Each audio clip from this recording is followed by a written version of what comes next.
Vijayawada Governorpet sales tax office subordinate Kondapalli Srinivasarao కార్యాలయం ఇళ్లలో ఏకకాలంలో ఏసీబీ అధికారులు సోదాలు నిర్వహిస్తున్నారు. ఆదాయానికి మించి ఆస్తులు కలిగి ఉన్నారన్న అభియోగాలపై సోదాలు కొనసాగుతున్నాయి. తనిఖీల్లో పలు డాక్యుమెంట్లు స్వాధీనం చేసుకున్నామని, శ్రీనివాసరావు అన్నదమ్ముల ఇళ్లలోనూ సోదాలు నిర్వహిస్తున్నామన్నారు ఏసీబీ డీఎస్పీ ప్రసాదరావు. మరింత సమాచారాన్ని మా ప్రతినిధి నరసింహ అందిస్తారు.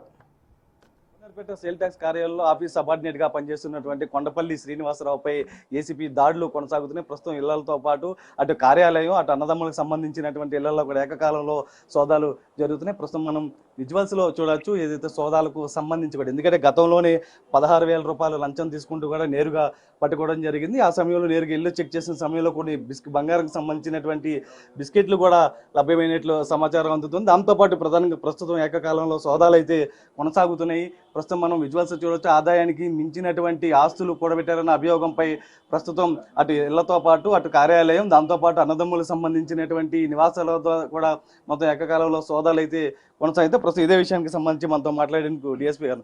సార్, మొత్తం ఎంత మించి ఎక్కడెక్కడ సోదాలు నిర్వహిస్తారు? మేము ఈ రోజుని ఉదయం ఏదో మీకు తెలిసి ఉంటుంది, కొండపల్లి శ్రీనివాసరావు గారు. ఆయన లాస్ట్ టైం మనం ట్రాప్ కేసులో మనం 16,000 రూపాయలతో మనం ఆయన్ని అరెస్ట్ చేయడం జరిగింది.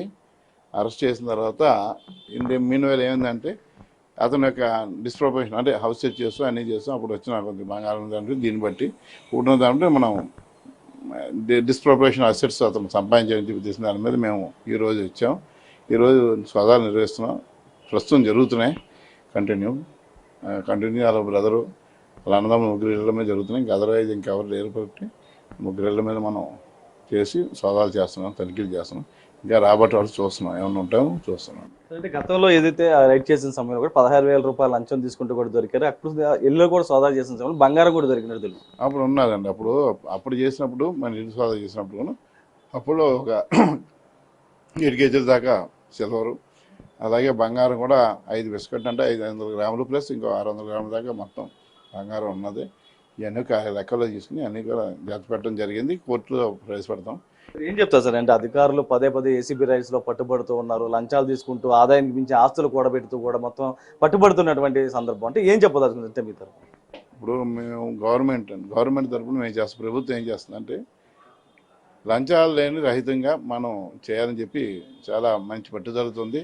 దానికి డీజీ గారైన మా అతుల్ సింగ్ గారు, మా మేడం జయలలిత మేడం డైరెక్టర్ గారు, అలాగే మా ఎస్పీ సురేష్ గారు, సెంట్రల్ జోన్ ఎస్పీ గారైన సురేష్ గారు కూడా, జేడీ గారు, వారి ఆధ్వర్యంలో ఇవన్నీ కూడా ఎవరైతే ఉన్నారో అక్రమ సంపాదన చేస్తున్నారో ఇది కొద్దిగా రూపుమాపాలై లంచం అనేది ప్రజలు రాకూడదు ఉద్దేశంతో, ప్రజలు మంచి జరగాలని, లంచలేని నో కరప్షన్ అనే దాని మీద ఈ కాన్సెప్ట్ తీసుకుని ఇవన్నీ చేయడం పరిశీలించడం జరుగుతుంది. ఏమైనా ఉంటే కనుక కంప్లైంట్స్ దాని మీద యాక్షన్ తీసుకుంటున్నాం. అలాగే డిస్ప్రొపోర్షన్ ఆస్తి ఏమన్నా కనుక సంపాదిస్తే, అక్రమాస్తులు సంపాదిస్తే దాని మీద కూడా మేము అయిపెట్టి వాటి మీద కూడా మేము జరుగుతుంది. అన్నీ కూడా దానిలో భాగంగా అన్నీ చేస్తున్నాం. అంటే మంచి జరగాలి, ప్రజలందరూ మంచి నేరరహిత సమాజం, లంచాలు లేని సమాజం కావాలని చెప్పి కోరుతున్నారు. కాబట్టి మా డీజీ గారు గవర్నమెంట్ ఉత్తర్వుల ప్రకారం ఇవన్నీ కూడా గవర్నమెంట్ ప్రకారం జరుగుతుంది. గవర్నమెంట్ డెసిషన్ అన్నీ కూడా మంచిగా ఉండాలి, ప్రజలకు మంచి సేవ అందించాలి, నిస్వార్థమైన సేవ అందించాలి ఉద్దేశంతో చేస్తాం. గతంలో ఏదైతే 16,000 రూపాయలు లంచం తీసుకుంటూ కూడా కొండపల్లి శ్రీనివాసరావు పట్టుబడిన నేపథ్యంలో అప్పుడు ఇంటిని కూడా సోదా చేయడం జరిగింది. ప్రస్తుతం ఇక్కడే 5 బిస్కెట్లు కూడా లభ్యమైనట్లు గుర్తించారు. దాని తర్వాత ఏదైతే ఆదాయానికి మించి ఆస్తులు ఉన్నాయన్న నేపథ్యంలో కూడా అటు ప్రస్తుతం ఇంటితో పాటు అటు ఆఫీసు కార్యాలయం, అదేవిధంగా అన్నదమ్ములకు సంబంధించినటువంటి ఇళ్లలో కూడా ఐసీబీ అధికారులు సోదాలు నిర్వహిస్తున్నారు. ఇప్పటికే కొన్ని డాక్యుమెంట్స్ కూడా గుర్తించినట్లు తెలిసింది. మిగతా సోదాలు నిర్వహిస్తే కానీ మరిన్ని బయటకు వచ్చే అవకాశం అయితే కనిపిస్తుంది. దాంతోపాటు ప్రధానంగా ఎవరైతే లంచాలు తీసుకుంటారో, ఆదాయానికి మించి ఆస్తులు కూడా పెడతారో అంటే వాళ్ళకి సంబంధించి ఒక హెచ్చరిక కూడా జారీ చేస్తున్నటువంటి పరిస్థితి కనిపిస్తుంది. సాయితో నరసింహ, బిగ్ టీవీ, విజయవాడ.